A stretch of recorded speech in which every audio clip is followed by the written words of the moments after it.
Hello అండి. Welcome to Rajalakshmi corner. ఈరోజు Sunday కదండీ! గోంగూర చికెన్ చేసి చాలా రోజులైందండి. ఈరోజు చేసేద్దాం రండి.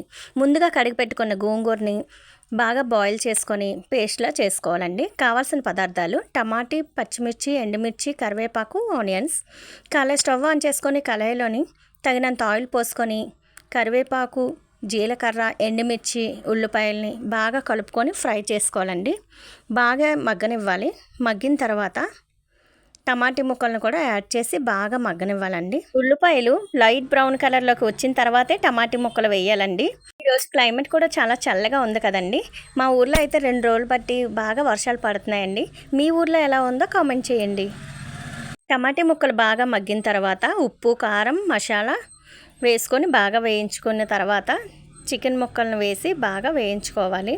చికెన్ బాగా వేయించుకున్న తర్వాత కొద్దిగా నీళ్లు పోసుకొని చికెన్ బాగా ఉడకనివ్వండి. టేస్ట్కి సరిపడా ఉప్పు ఉందో లేదో చెక్ చేసుకోండి. చికెన్ బాగా ఉడికిన తర్వాత ముందుగా మనం ఉడకబెట్టుకున్న గోంగూరని అందులో వేసుకోవాలి. నేను తెచ్చిన గోంగూర చాలా పుల్లగా ఉంది. అందువల్ల నేను కొద్దిగా సరిపడినంత గోంగూర అందులో వేసుకున్నాను. కూడా తెచ్చిన గోంగూర పుల్లగా ఉన్నట్లయితే కొద్దిగా వేసుకోండి. ఇప్పుడే గోంగూర వేసుకున్నాం కదండి, స్టవ్ సిమ్లో పెట్టుకొని కొంచెం బాగా ఉడకనివ్వండి. గోంగూర చికెన్ రెడీ అయిపోయిందండి. ఈ వర్షాకాలంలో వేడివేడి అన్నంలో కలుపుకొని తింటే సూపర్గా ఉంటుందండి.